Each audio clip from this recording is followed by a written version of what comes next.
Hey, folks, today is June 13, 2019. Roland Martin here, broadcasting live from Miami. 23rd Annual American Black Film Festival. Got a jam-packed show for you. Elizabeth Lederer, she, of course, the law professor, the one who prosecuted Central Park 5. She has decided not to renew her deal with Cummings University because black students made it clear they did not want her on that campus. Also, Sarah Sanders has resigned, White House press secretary. She's going to leave later this month. We'll break this thing down with our panel.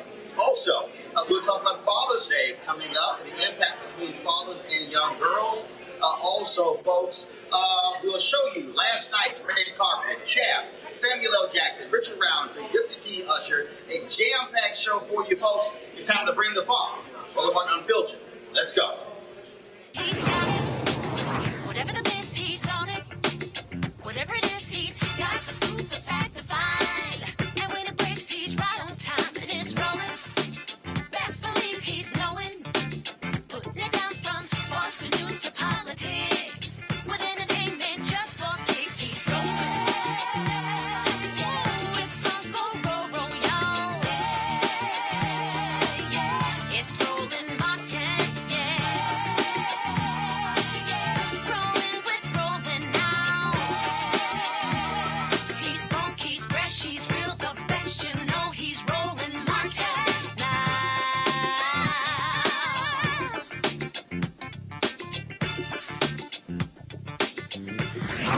Martin. Hey, folks, our top story, Elizabeth Lederer, the woman who, of course, prosecuted Central Park 5, she is stepping down from Columbia University School of Law.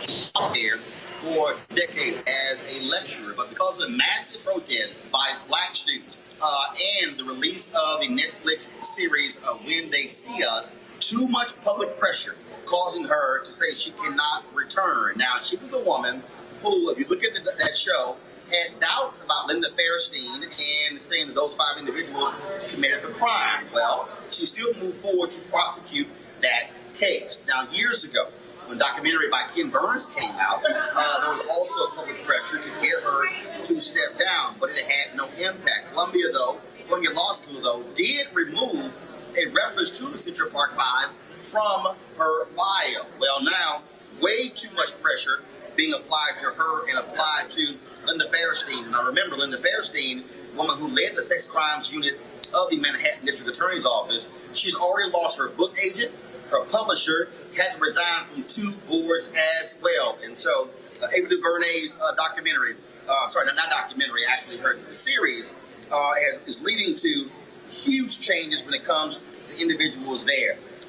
The individual with Central Park 5, they, of course, continue to put pressure, saying they need to pay for what they did for those young men being incarcerated for all of those years. I want to bring in my panel now to talk about this.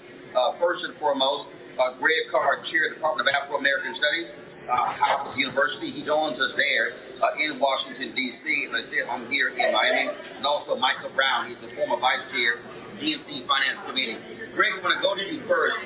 This is really important because it shows you the power of media. These 2 women, Elizabeth Lederer and Linda Fairstein, they have made money. They have been celebrated for putting these young men wrongfully in prison. They are now having to pay the price.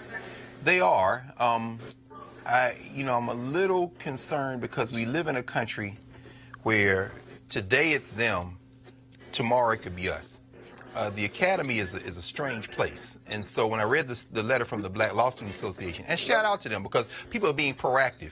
What you see is the university, and they had complained 6 years ago, as you said, and they kind of took something off her bio, but, she's working as an adjunct. She's not a tenured member of the faculty. So, I mean, that there's kind of a gray area there. And so that doesn't concern me as much, and I'm glad to see it. And certainly in response to this popular media surge we see, whether it be Mute R. Kelly and Being R. Kelly or now When They See Us, But, you know, at Harvard a few weeks ago, you had a husband and wife who were forced out as deans of Harvard colleges, where they were residential deans, because the students decided that they didn't like the man because he was a lawyer who was on Harvey Weinstein's defense team.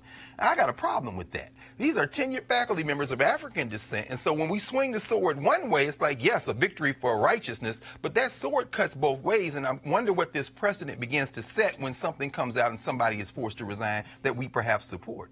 Oh, I absolutely agree with that. And Michael, the bottom line is what you are looking at here. You're looking at the reality of justice. These two individuals have not had any blowback whatsoever. They both still have their law licenses. And based upon everything that we know, clearly the legal profession has not done anything to them. The city of New York still has not apologized. For the general public, this is the best way they can, in essence, exact revenge to say y'all must pay some price for wrongfully imprisoning, framing, and setting up these five young brothers.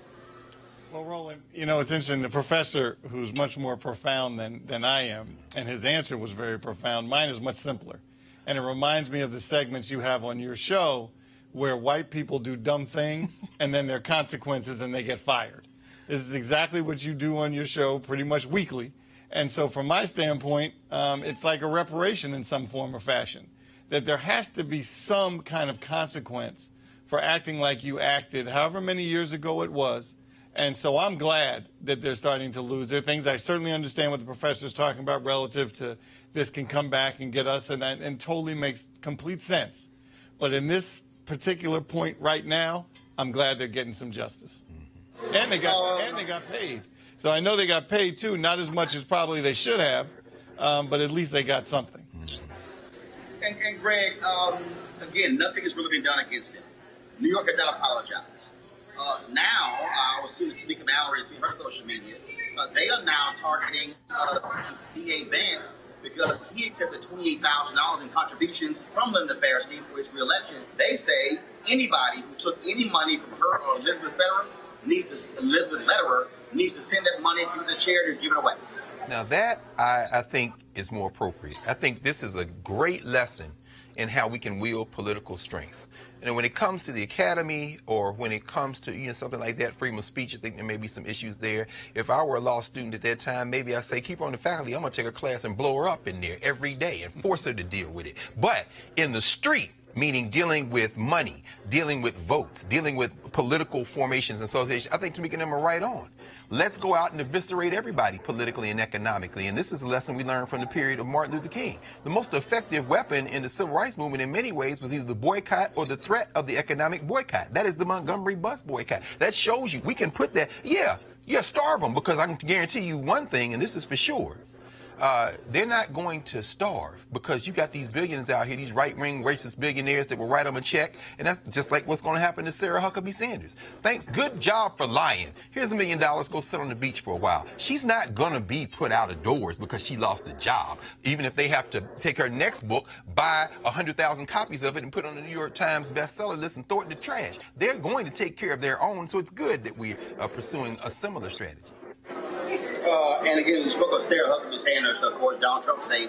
Now she is stepping down as White House press secretary. She's going to be leaving by the end of the month. Just the other day, there was a story where she said that she was not like being called a liar. Michael, bottom line is she's a liar who works for a liar. And my understanding, and maybe you heard the same thing today, they're starting to drop hints that they want her to run for governor of Arkansas. Now, I don't know if that's true or not. I don't know if 45 was just trying to drop it to start the conversation for her to run.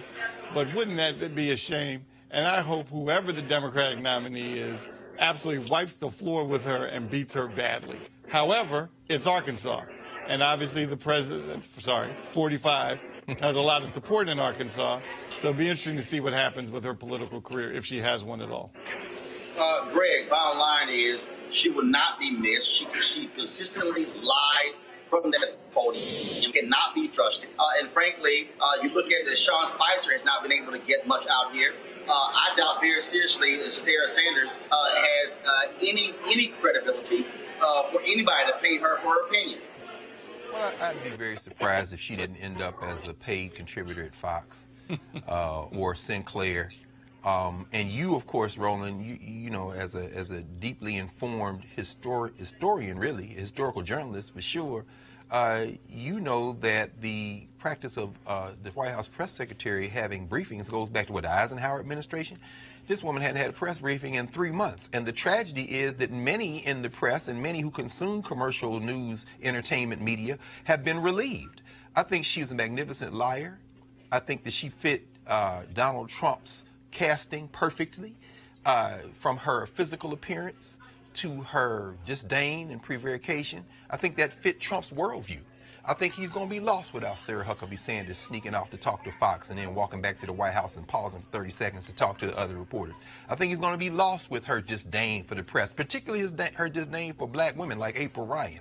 And I think that while, you know, she won't be in the White House anymore, we haven't seen her in 3 months at a press briefing, I think I wouldn't be surprised if we don't see her very shortly on Fox News as a paid propagandist tooling up for the 2020 election. Again, Sarah Huckabee Sanders will be stepping down, and so trust me, she will not be missed by a whole lot of us because of what she had to say. And look, at the end of the day, Michael, what you have here is you have a lying administration. You have an administration that's what they do on a very consistent basis. They lie. And they're not held to account because they're this so-called base, which I hate hearing about this base. Nixon had a base. You know, everyone has a base. But this particular base is untouchable, and it doesn't really matter, and they don't hold anybody to account. And what Senator McConnell is part of that whole, I guess he's part of the base, or the leader of the base, because what he's doing running the United States Senate is an absolute disgrace. But so no one's holding him to account. So it's kind of okay that these kind of things are happening. It's not going to change. There are 40% of people that like him, 40% of people that don't. This race in 2020 is about the 20% of the people in the middle. Hopefully, they'll come to the Democratic side. We just have to wait and see. Talking about the race, this race features a ton of candidates in 2 days in South Carolina. It's going to be a economic discussion hosted by the Black Economic Alliance. The focus is going to be on expanding economic opportunities for African Americans. And so we want to talk about that with Dr. Tony Coles, who is co-chair of the Black Economic Alliance. Dr. Coles, are you there?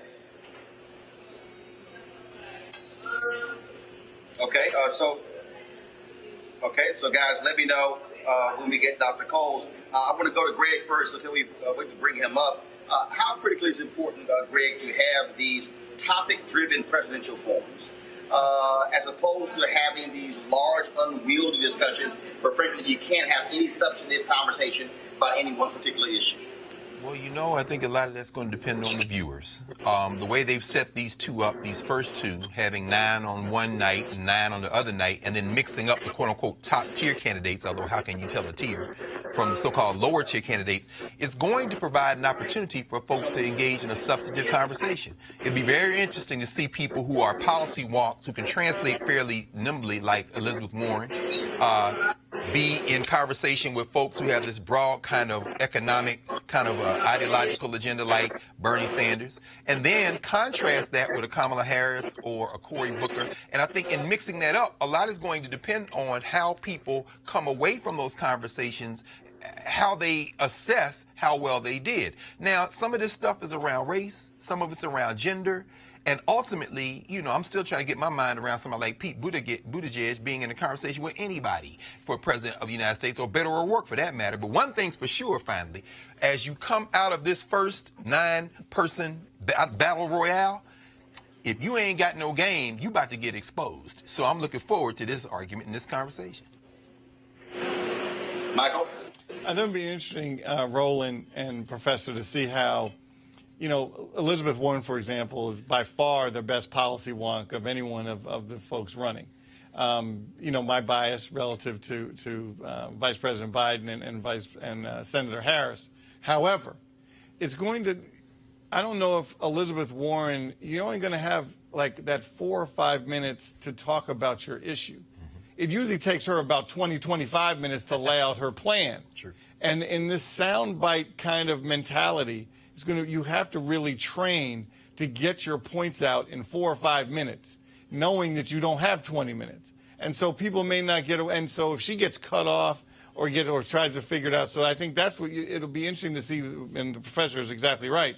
The viewer is going to have to look and see how people come across in that 4 or 5 minute spot. Well, I think it's interesting. And so again, what's going to happen is, so the forum is going to take place on Saturday, hosted by Elizabeth Lederer. It's going to air Sunday on BET. Obviously, it'll be the edited version, but it's going to air Sunday on BET. And so, we'll see. We'll be, of course, here in Miami for American Black Film Festival. Then, of course, Sunday is also Father's Day, and so that's one of the things that we'll see what that conversation is like. Now, first of all the candidates are not going to be there with these forms. They could not accept all, but there are several candidates who will be in Charleston, South Carolina, for the Black Economic Alliance for the presidential town hall. Again, it's going to be hosted by Soledad O'Brien. Jim, I want to talk to you about this here.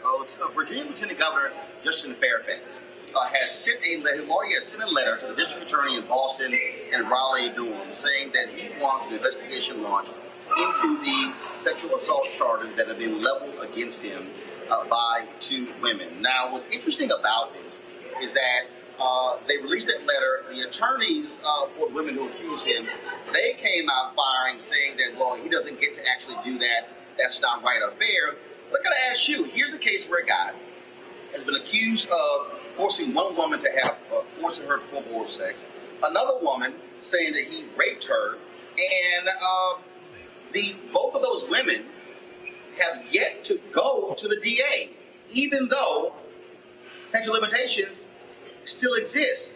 What do you make of Justin Fairfax going on the offensive, saying, hey, DAs, I want an investigation. I want you to investigate these, because he's saying, if I did it, criminally prosecute me. If I didn't, I need to have my name cleared. Is there, Roland, is there another strategy? Is there another viable strategy for Justin Fairfax? We have the attention span in this society of a fruit fly. These were some very serious allegations. We know how they hit. They came in the immediate wake of Ralph Northern's allegations, and we all but have confirmed from what we've read and what people have said and what has been pushed through that Northern and his team got together and figured one of the ways to get the heat out of them was to throw Justin Fairfax under the bus with some allegations that they were well aware of during the campaign. And now that Ralph Northern seems to have benefited from the short attention span of the American population, and Virginia in particular, and begun to go on the offensive and rolling out some policy initiatives, here's Justin Fairfax in silence, and here has been virtual silence about the allegations. So is there any other strategy for him except to say, hey, wait a minute now? And of course, if he's making this assertion, he's standing firm in the conviction that I did not do anything illegal, and that whatever choices I made that were bad or good, this needs to be litigated in the courts. And where are these women? Finally, I would say, in some stories, there aren't any victors. You got black women, you got a black man, and this is a real problem. I don't even like the idea of people weighing in on this in a way that isn't filtered through the lens of a black community that has to deal with some very serious internal problems and challenges. But as far as I'm concerned, Justin Fairfax is playing the only card he has, which is what? Y'all gonna clear my name. Because believe me, if I want to run for anything else in life, it's going to come up again. So let me get out here now and go on the offensive. And if y'all going to charge me, charge me. And that sister in Massachusetts, the DA, who offered to do the investigation, remember at the very beginning, I think she's more than willing to go along with this. We'll see how this unfolds. It's fascinating and it's tragic and it's complicated, but I don't think he had any other choice. It's interesting. And so, again, Lieutenant Governor Justin Fairfax earlier called for the FBI to investigate. As Greg said, the district attorney in Boston, an African-American woman, she said if a complaint is filed by Vanessa Tyson, she would investigate. The lawyers for Tyson said she was going to meet with the DA. That was back in February. This is June. There still has been no meeting.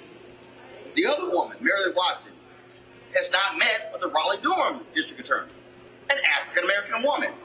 Katz sent this letter out. Attorneys Deborah Katz and Lisa Banks, attorneys for Vanessa Tyson, sent a letter out saying that, calling what Justin Fairfax is doing a political stunt, saying that he shows his lack of respect for survivors of sexual violence. Then she says, as a former prosecutor, Lieutenant Governor certainly knows that potential charges of criminal investigations do not get to direct prosecutorial decisions. And so they go on and they say that, criticizing him, that they're not going to deter, said his letter to the district attorney appears intended to do the same in its crude effort to deny agency to survivors of sexual violence.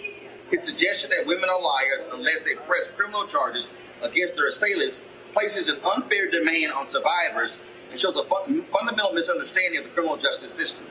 Pursuing criminal charges is a weighty decision that the vast majority of survivors choose not to make for legitimate reasons.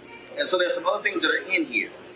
But what's interesting is that at the end of it, they say that Lieutenant Governor Fairfax's letter shows yet again that he is not deserving of his position of power. I have continued to raise this question, Mike, that Vanessa Tyson and Meredith Watson and their lawyers say that they will fully cooperate in an impeachment hearing of Justin Fairfax. Yet, if the statute of limitations is not up, why would they not meet with two black female DAs to say, launch a criminal investigation? So they're critical of Fairfax, but they won't launch an investigation. They won't even file the complaint.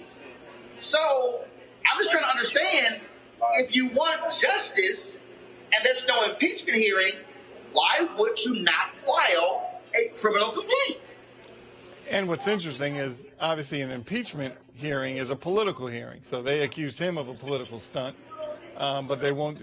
And you can do both. They can say, hey, I want an impeachment hearing and we'll testify, and I'm heading up to Boston and to Raleigh. Neither of which have happened. The whole thing is very odd. So they want to come into a political arena and make the accusation, but they don't want to go to the legal track to make their accusation. Very odd, very confusing. I'm sure a lot of folks don't understand it, and that's part of the problem why the pendulum, I think, is starting to switch back.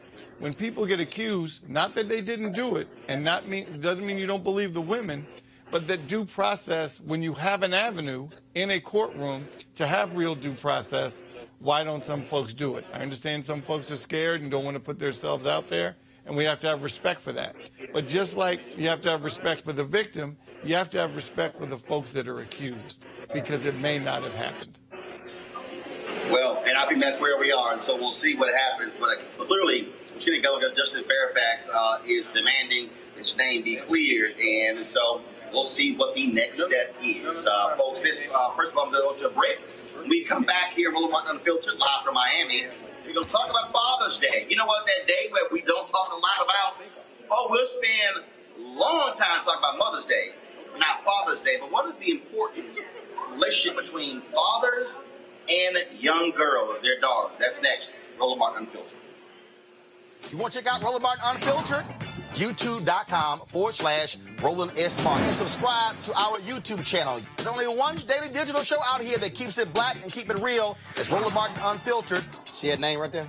Roland Martin Unfiltered. Like, share, and subscribe to our YouTube channel. That's YouTube.com/Roland S. Martin. And don't forget to turn on your notifications so when we go live, you'll know it.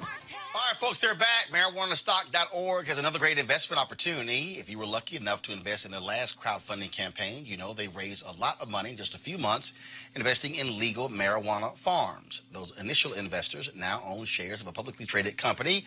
And, of course, they're excited by that. Now they have a new investment opportunity that is as good, if not better, than the last. I'm talking about industrial hemp CBD.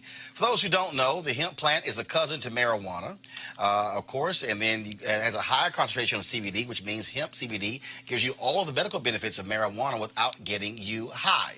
Now, until recently, hemp farming was practically illegal in the U.S. and heavily regulated by the DEA. However, that changed with the 2018 Farm Bill, making it legal to grow hemp CBD in the U.S. and creating one of the largest commodities worldwide. They need land to grow all of the plants, and this makes for an incredible investment opportunity. And that's where our good friends at 420 Real Estate come in. Their business model is simple. They buy land that supports hemp CBD grow operations and lease it to licensed, high-paying tenants. That's right. They are hemp CBD landlords, and you can get in on the action.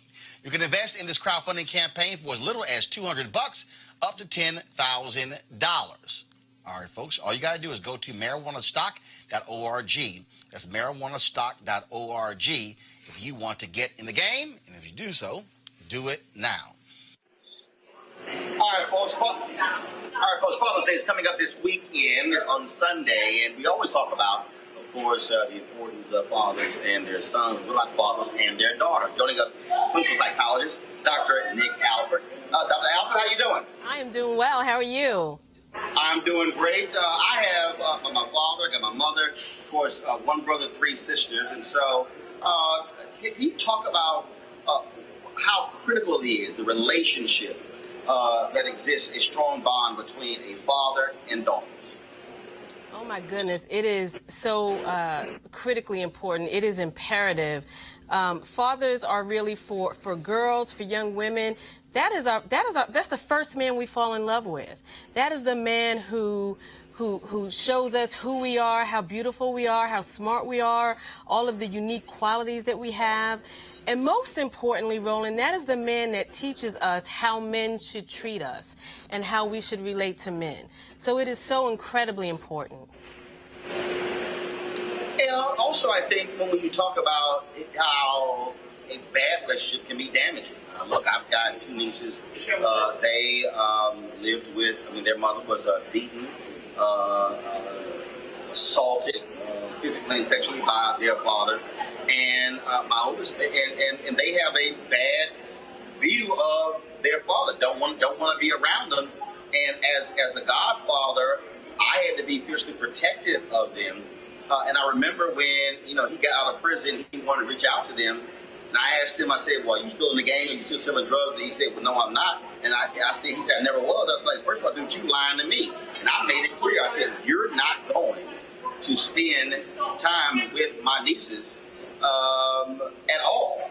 And I said, because I have to be protective of them. And so the flip side is that could actually have, that could have a negative effect and take girls years to go through and get over and deal with that trauma that was inflicted by that man. That is absolutely correct. There is some interesting research that says even an absent father for a young girl or for a boy is better than having a father who is abusive, who is violent, who has substance abuse, who cannot be available in a healthy and adaptive way. So you are absolutely correct. So, what resources would you recommend for a young father to help him and guide him through this, that prepares him for how he must cultivate that relationship with their daughter? So obviously one of the best ways to learn is by seeing, and we learn through modeling, right? And so when you don't have that, you're at a distinct disadvantage. And so what I would say to any young father who is looking to learn how to be a father or to be a better parent, just sort of writ large, is to find other role models, and we can look for them and find them in myriad places, right? In our churches, in our colleges and universities, we have professors, in our own families, right? We may have grandparents or uncles who can be role models. Our Black Greek letter fraternities. So I think there are a number of ways. There are parenting classes. Many communities and courts, family courts, have these types of classes that can help young African-American men. All right, Dr. Nick Alford, we certainly appreciate it. Thank you so very much. Thank you. All right, Greg and Michael, I want to talk to y'all about this here.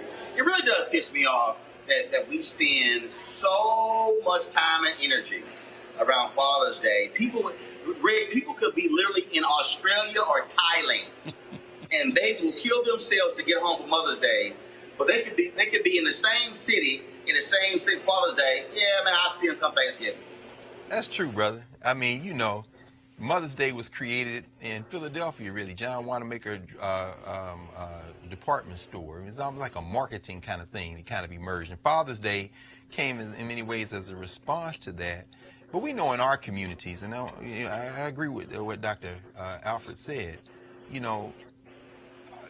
black men are used to not, getting all that affection. But then again, it's probably Father's Night every time a man come home and get that big piece of chicken, like my daddy did for many years. But what Dr. Alfred said, I said, I won't lose track of that. I think about the song, what was it, the Winstons, Color Him Father. It's a lot of ways you can be a father. And I know that on Father's Day, I get texts from, like say, former students. I don't have any biological children. I got a couple of godsons, and I got my nephew, and I know what it means to be an uncle who's there for a male, and my nephew. You get texts, you get calls, and it's kind of an afterthought, but it's almost a running joke in the black community. Black man sitting up waiting on getting them calls for real.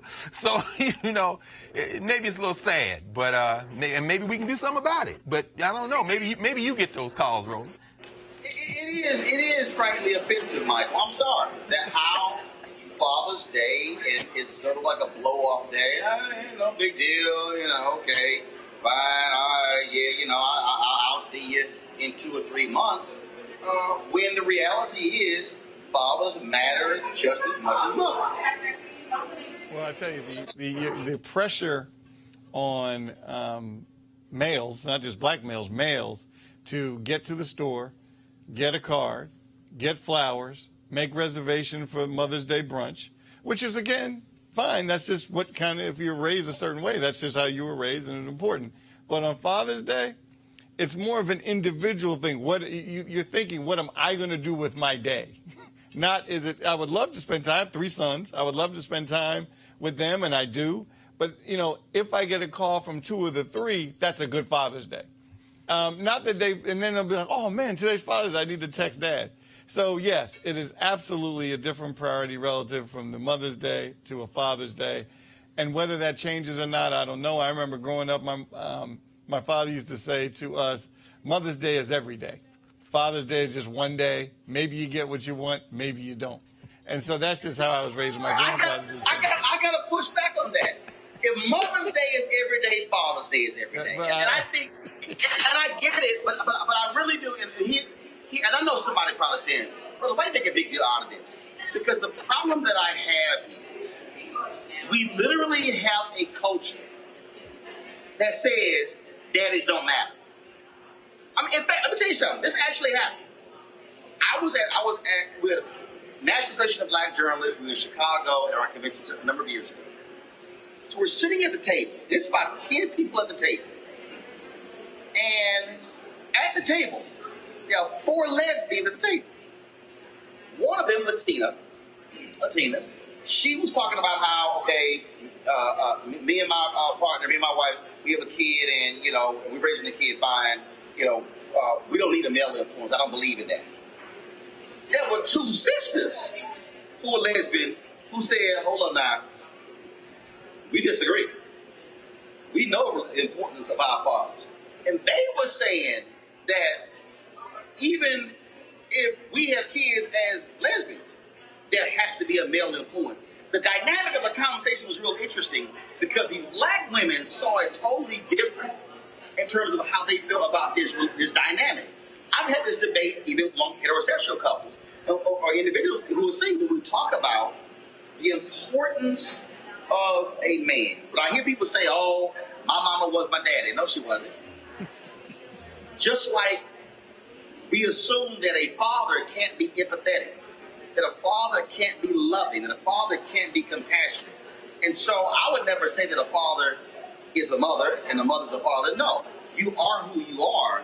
But I think as a society, we literally have created this entire worldview that daddy is optional. No, of course. But I do think that, a lot of that has to do with enslavement. I don't think there is such thing as an American culture. There are many different cultures in this state we call America. And when you look at African people, you see, we went through literally, particularly when the domestic slave trade explodes in the early 19th century, for about 50 years, we went through a process where breeding became the way that they created new people of African descent in this society. So you didn't know necessarily who your father was, but it had an unintended consequence of creating community mothers and fathers. Big mama and them, they weren't necessarily your biological kin. We still see that today. I mean, I'll give you one quick example. At graduation every year, you know, it's very moving to see men embrace their graduate children, particularly the daughters. And I think, again, Dr. Alfred's research is very important in this regard. When you see these sisters who may not have grown up with their biological father, but then here come their uncles and here come their grandfathers, and you see the pride in these men. There's a certain energy when you get a bunch of men in a circle, the same way as is when you get a bunch of women. But when you see them come together in those moments of celebration, no one can say that men and fathers are not important. If they've ever been in a space where you see the interaction of that energy in our communities that were attacked biologically, but then it expanded our definition of mother and father. So no, that's probably why those two sisters pushed back. They know what it means to have somebody who's in the father role that may not be the biological parent. And that's the thing, Michael, that look, I don't have biological children, but I've raised 6 of my nieces. I have 9 nieces, 4 nephews. I've raised 6 of those 9 nieces, off and on, literally my entire marriage for the last 19 years. And the thing that's interesting, when you talk about that dynamic, when my sister and her 2 children, one was 5, one was 2, came to live with us, my wife and I only married about 6 months. And I was intentional in terms of how we interacted. Now, here's what's very interesting. My nieces couldn't stand when we were affectionate to one another in front of them. And I was like, well, first of all, get the hell over, it's my house. But the reason I was intentional is because one worldview, they saw a black man being physical with their mother. I needed them to see a black man being loving with his wife. I needed that to be corrected. And so when I took the job of the Chicago Defender, it was a hard decision because those formative years, 5 and 2, I would be away. And so in the household, it would be my sister, my wife, and then my 2 nieces. I was serious about the role, that male influence, and the role that we play. And so that's why, for me, it is deeply embedded in my psyche, in my worldview, the value and the importance of that man, and obviously from a perspective of a son. But I also see it in terms of fully accepting my role as a godfather. Because I tell people, a godfather does not mean that I'm there to give you birthday gifts and Christmas gifts. It literally means that if the daddy ain't doing his job, I am to step into the gap to serve that same role. And I don't know if it's society or a much smaller part of society within your own home of how the dynamic is and how you're raised relative to affection from men. Now, I was raised in a family where the men were very affectionate. I mean, the day I went off to college, my father and I were still kissing each other and hugging each other. And that's just how we were raised. It wasn't abnormal. But when some of my friends would come over and they would see how my father and I interacted, they were like, wow, you guys, that was like, yeah, that's how, but that's not how they were raised. They were raised in it, not that it was wrong, because you can't certainly judge anybody on how they're raised. It's just different. And not right, and it doesn't make it wrong or right, but I was just raised, we were just very affectionate. So with my kids, who were 3 sons, but now they're at the age, they're like, Dad, please, please, please. But when they were younger, they knew that Dad was going to kiss them goodnight. They knew when they went off to college, I was going to kiss them goodbye. Okay. So Michael, when your sons say, Dad, please, please, please, what's your response? I don't give a shit. I still grab them, hug them, grab them in the neck, and I give them a kiss on the cheek. There you go. And see, Greg, that's how I roll. All my nieces and nephews know. You walk your ass in the house, I don't speak for my brother or my 3 sisters. Your ass gonna hug me. You gonna greet me. Well, you know, And if you don't, you getting jacked. that's a very black thing. You don't come in the house and not speak, man. Right. That's true. I mean, that's generally speaking. No. You can come in the house and speak. Your ass gonna come hug me. Oh, now see, yeah, you've taken it to the next level. Now I'll say this: I don't, you know, we didn't do a lot of hug. I didn't hug my father a lot in it, but I tell you what, my father went to work every day of his life, and I watched my father get up 4 in the morning every day for years. Some of my earliest memories as a child in Nashville, my father getting up, whistling, washing his face, going to and then one time we didn't even have a car. He walked to work. And my father, as he became an elder and he transitioned in 2001, he's 79 years old. My father was the kind of man who didn't have a whole lot of words, but he demonstrated. And his brother lived across the street, my uncle, and they had 8 or 9 children. So, you know, when you saw these men, the affection they showed was through their dedication of what they did every day. My father was like that. And last thing I say is, and I really echo what you said about displaying affection in front of the children. My father and mother didn't kiss a whole lot in front of us, but you know how we knew that my father loved my mother loved my father? It was the little things they did to support each other as they worked. And we knew when my father got mad. We knew when we were in trouble when he would look at us and say, boys, I love your mother. Now, that would usually come after we had done something in the house, and she said, I'm going to tell your father when he comes home, and then he'd come in and say, boys, I love your mother. We knew that we had crossed a line with her that couldn't be uncrossed. But I'm saying there are a lot of ways to show affection, and sometimes it's the subtle things that let you know. And that's why I go to work every day, and ain't nobody going to outwork me, brother, just like ain't nobody going to outwork you, because you had a man in the house that showed you what it meant. And that was the way, in some ways, he displayed love and affection, because I know Reginald Martin Sr. was the same kind of man, and I see how hard you work, and I know a lot of that comes from you seeing that in one of the ways that love and affection was displayed for you.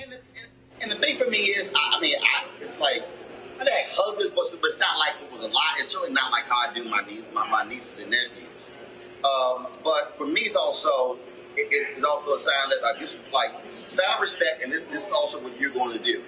And in fact, Michael, I have a couple of my nieces, the 2 oldest nieces, both in college, and I had one who just graduated, 2 who graduated, and so one, like my niece, my niece Faith.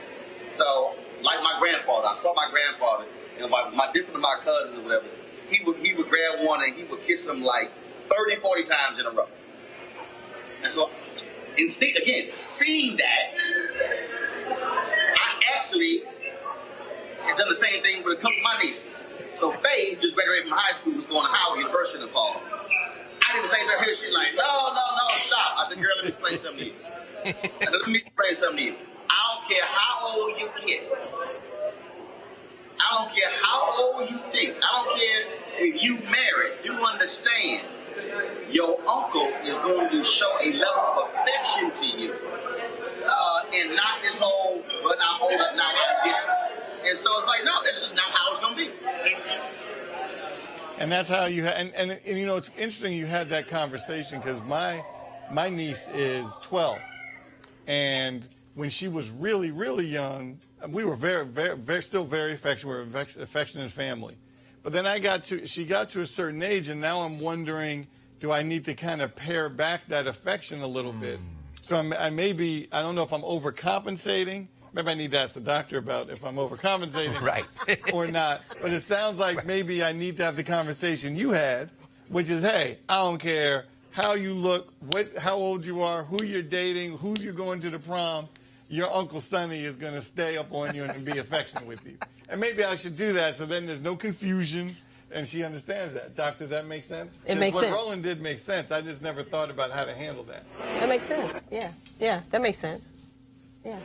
I mean, look, it should happen, and the reason, and again, I know that people, because I'm having some internet issues, I can't pull up the social media.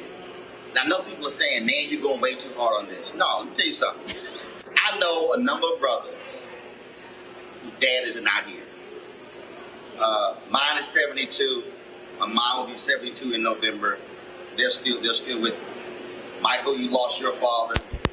Very, very, very public way in the plane crash. Greg, you lost your father. And what I say to people is how these brothers miss their fathers, which means you got to show that love where they here. That's real. I think, Greg, and I want the doctor to speak to this. Dear Greg, we've got to get away, and I totally understand your point, Greg, when we say dads, because Chris Rock said in his comment special, dads showed their value just by going to work and doing what they do. But I think for too many of us who are men, we greatly miss our fathers when they're gone.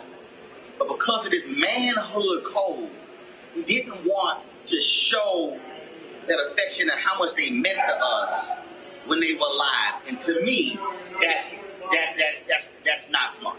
No, that's real. I mean, I'll give a very quick example. There's a brother who's on faculty at Morehouse College. He taught at Fordham University, City College in New York for a number of years. And for the years when I first met him at Temple University, he was actually on my dissertation committee. His name is Nate Norman. He retired from Temple and moved to Atlanta and then went right back to work. We all call him Pop. He is known all over the world as Pop. Pop see you the first 5 minutes, he gonna give you a bear hug. There's not a moment. He does this with his sons. He has 2 sons, including one who swam for the brother when you know the movie Pride, when they talk about Philadelphia PDR, Department of Recreation. Yes. The reason that Norman moved to Philadelphia is because his son Mike was an Olympic class swimmer. He was one of the guys who swam for him. And what he demonstrated, to your point, is that I show affection. And one of the reasons that we loved him and love him to this day, and he went to Atlanta and got a whole new crop of young people, these young brothers at Morehouse, is that he gonna put his hands on you. Now, in this society, that can be, that line gets a little blurred. So again, I'd ask too, Mike, Brother Powell, I asked Dr. Albert how we handle this in a society where we're taught now to ask permission and kind of mute. But you have some people, and I think about these men in particular, who are affectionate, who not only do that with their biological children, they do that with community children, and it creates a safe space. Pop hugs everybody, and he works, and he does all this work. And I've never seen anyone in the almost 25 years I've known him that's ever been offended by that, and he is consistent with it. And I think in this moment, we're in a social moment when I wonder how we protect that kind of affection showing, because it can be dicey, and I don't know what we do. I don't know the answer to that. Maybe you can help us with it now.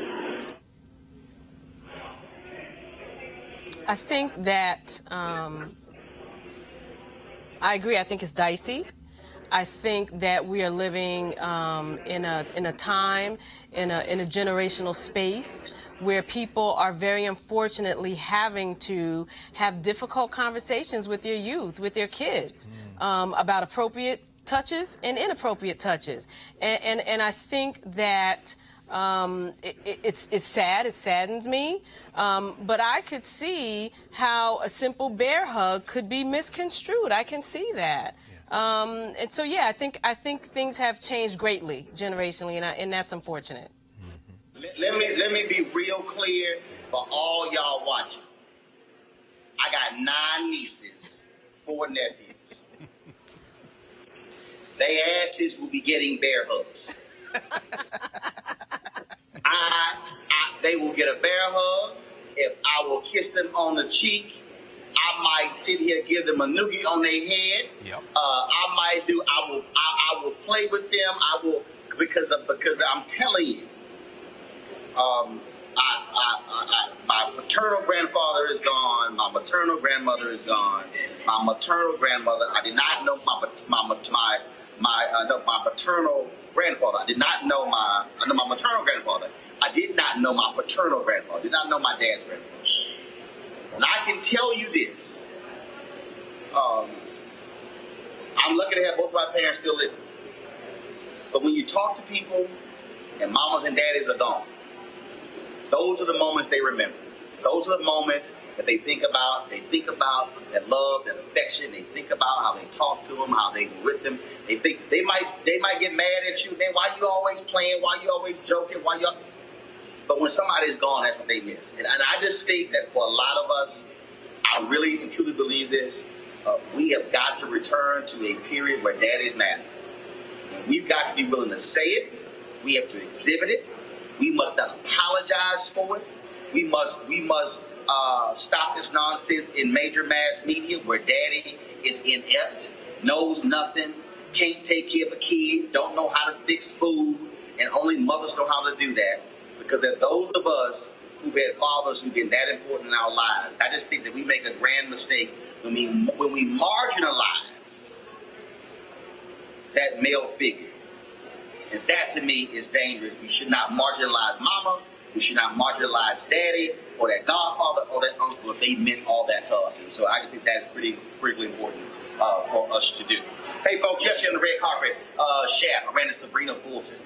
And I had a chance to ask her about, remember the Iranian sister in Texas who gave the speech and she mentioned Trayvon Martin and Tamir Rice. Well, Dallas Independent School District told you yesterday they apologized for cutting off her speech. Here's Sybrina Fulton last night remarking about that decision to apologize to that young woman. Hey, darling. Good. Hold on real quick here. I got to ask you this here. We've been covering this story. Dallas Independent School District has apologized to the young woman who mentioned your son and Tamir Rice. They said that she should have been allowed to give her a speech. Your thoughts about them apologizing to her by cutting her off? No, they definitely should apologize to her. They should have. And I appreciate them apologizing because they're admitting that they're wrong, and they should have let her finish her speech. I gave her a platform. I let her finish her speech. So on social media, I posted the end of her speech. For me, I was bothered by the principal who's of Eritrean descent somehow saying that by her mentioning Trayvon Martin, Tamir Rice is going to incite white folks. I'm like, they need to hear it. Yes, it's true. It wasn't anything that she was saying wrong. If you listen to the entire speech, they know that she wasn't saying anything wrong. So let our young people speak up. We need that. You also run for office. That's right. Miami-Dade County Commissioner here. When is the election? 2020. August 2020. Yeah. All right, then, so why do you want to run? I want to run because I feel like I can be a voice for the people. And so I'm a people person, so I feel like I can give back to my own community. All right. Always good to see you, darling. Okay, good. All right, you take care. Thank you. You All too. right, then. All right, then. So it's great to see Sybrina Fulton there on the red carpet. And certainly appreciate all that she is doing. First of all, I want to thank Greg and Mike for being on the show today. We're going to end the show, folks, last night from the red carpet. We, of course, broadcast last night. Shaft premiered here at the American Black Film Festival. And we had a chance to catch up with a whole bunch of members of the cast. And so I wanted to have that for you again. And y'all need to stick around because when you listen to, I talked to Jesse T. Usher, as well as talked to Richard Roundtree about Shaft and black manhood. Y'all don't want to miss this. And so we're going to go ahead and put it in the show. First of all, folks, I'm here in Miami. We got some more stuff we got to cover. We've been having some amazing interviews. Anthony Anderson, Reggie Hutland, all kind of folks we've been talking to. We got some interviews tonight we have for you tomorrow as well as all next week as well. Don't forget, folks, please support our Bring the Funk fan club. Every dollar you give goes to support this show, to make this show possible, to allow us to be able to do what we do here, be able to broadcast remotely, be able to bring you stuff that nobody else is doing. We talk about this all the time, Greg. Bottom line, there's a lot of people here who are shooting stuff. But look, there's nobody else broadcasting live. There's nobody else broadcasting live from the red carpet to our audience because we're about showing you black excellence in all ways. That's why we do Roland Martin Unfiltered. So please go to RolandMartinUnfiltered.com. Sign up today for our Bring the Funk fan club. You can use Cash App, PayPal, Square. We got all of that. I want you to support us. So we're going to close the show out right now. Again, here is the red carpet last night. Shaft, directed by Tim Story. What's up, man? What's going on? I don't know, man. You all good? I'm trying, man. All right. Well, first and foremost, to be here, Shaft is premiering, but we don't have John here. It's got to be bittersweet. It is. It hurts my heart, man, because John and I talked. He said, "Tim, do your thing. Make sure it's your own." And it's like that's a little pep on the back. Went out and did it, and I think he would have really loved this because we have a little bit of his footage in it. And we used some of his dialogue. I mean, we really gave it like a John wink, wink. And it hurts my heart that he can't see it. Now, I got to ask you this here. Folks have been losing their mind on my social media pages because they think the trailers have been too funny. And I'm like, y'all, Shaft, it was always funny. So I'm like, why y'all, folks have been really tripping. Well, that's the thing. Look, we gave it some entertainment. We gave it some humor. But look, we never disrespect Shaft. He's just as cool as he's ever been. It's a lot of ass whooping. Oh, it's a lot of ass whooping. He takes some people out. So if you're worried about whether it's edgy and Shaft-like, it is, but we also give you like a lot of humor. All right, then. Well, so tell me about Jesse T as the next in line. Jesse T. Usher is the next in line. He doesn't start off where you might think a Shaft might start off, but he gets there in the end, and he'll make everybody proud. And he's such a great addition to this this Shaft franchise. All right, baby, always good to see you. Always. Keep doing your business, Doc. Thank you, man. All right, absolutely. Appreciate it. How you doing? Hey, y'all good? How you doing? Look, she walks up, she's like, hey! Because I know you. It's like you look like people in the grocery store. They look at me and go, Hey. they go, hey! I'm going, how you doing? I'm doing good. How are you doing? I'm doing good. So first of all, let's talk about this film. A lot of folks are hyped for it. It's amazing. It's this is crazy. So unexpected. Like I knew it was going to be a huge deal, but this is much more than I thought it was going to be. Well, what you also have going on is you got, and a lot of people on social media have been really tripping. They're not happy with the comedy in the trailers, but I keep saying, but if y'all go back and look at the previous Shafts, they were all funny. There were funny lines in the movie. Yeah, I agree. I mean, there was always that kind of humor, and this is just sort of taking the humor to a different level, which I think is really necessary, and add something completely different to the film. And it's just funny and fun. So I think there's enough for people to be satisfied with. They're going to really like it. Well, I was on a plane, and I was coming here, and I had my iPad, the previous Shaft. And so when Samuel L. Jackson was beating Mookie, or whatever, Malik, whatever, who's in the ring, I was laughing. And I know it wasn't a funny scene, but I was cracking up on the plane. So I don't know why people are tripping. That says a lot about you. I'm just saying. Hey, hashtag team whip that ass. I was laughing. Hashtag go for it. Hashtag I get to wheel the bat, so, I'm good. Well, look, we're looking forward to it. And, of course, you got to work with some great people. Yes, I did. I mean, that's like working with Sam is a dream. He's an icon. He's a legend. And that kind of stuff is what we hope for in this business, to get to work with people like him. All right, then. Well, I got a chance to play golf with him, and so... Yes. Everybody gets to play golf with him. Well, come on out. Grab the club. Let's go. Except I don't play golf. But I could play golf if I wanted to, I guess. You can putt. Don't matter. Drive the cart. Play the music. No, I don't putt. And I don't drive the cart. Okay, but you have to putt in golf because when you get to the green. All right. That was Benny. Yeah, but you got to putt. I know. See? That tells you how much I know about golf. See? Well, so, okay, you come hang with us, but, all right, just play the music. Okay, you got it. I'll do that. Lots of salsa music, blaring. Oh, yeah, I got 10,000 songs on iPod. We good. We're good. Was good seeing you. Looking forward to the movie. Thank you. You'll enjoy it. You'll enjoy it. All right, then. Thanks a lot. I appreciate it. How's it going, brother? How are you? You all good? Yeah, I'm maintaining. I watch you on the YouTubes. Well, we try to give him a little help. I like your little round table too. The red bone sister with the glasses, very informative. Red bone sister with the glasses. Yes, older lady. Oh, Julianne Malveaux. Yes, sir. Yes, sir. Now, see, when I tell her that, she gonna be hyped. I'm an admirer, man. She speaks very well too. Well, man, look, we're looking for this. We're gonna have you on to talk some stuff. I would love to come on. I'm gonna get your information when we go inside. I appreciate Real you. quick, Yes. this movie here is a lot of testosterone in this movie. Yeah, it is. But what you gonna get is Shaft, and now you got 3 generations of Shaft. The innuendo alone, right? Are there enough women in the movie for all those chaps? I think Regina Hall holds it down for the majority of women. We don't need to see no more except her. All right, then. That's what's up. Man, good seeing you. Good to see you. I'm looking forward to it, and then we'll connect a little bit later. All right, Uncle okay? Roland. All right, baby. Here we go. I told you. Baby boy, what's up? What's going on? First of all, how you come out here doing Shaft looking like one of the 5 heartbeats? Yo. I feel like that era is kind of synonymous, you know what I mean? I could just channel that era and be on point. I ain't know whether to say 5 heartbeats on the table for 4. Oh my gosh. Nah, 5 heartbeats was right. 5 heartbeats was right move. I tried to get your look a little bit, you know what I'm saying? I know you. Well, see, that's an ascot. Yeah, I needed an ascot. I ain't get one. Should have called a brother. I should have. I knew you got plenty of them for me. I know you had plenty of them for me. Next time. Well, see, I don't wear it down here because, see, I figure I'm going to linen. No, I can wear it when it's hot, but I'm going to hit the linen. Oh, yeah. No, see, you did the right thing. You did the right thing. The pink linen is a good look on you. Although the ascot is your classic. Right. But so I'm going to bring it back out because, see, I sat it down. The folks were expecting it. and I can't have folk expecting. You're absolutely right about that. You got to shake them up sometimes. I hit them with the African stuff at Essence Fest last year. They lost their mind. They ain't know what to do. Don't buy it. So, baby, what's going on, my man Richard Roundtree?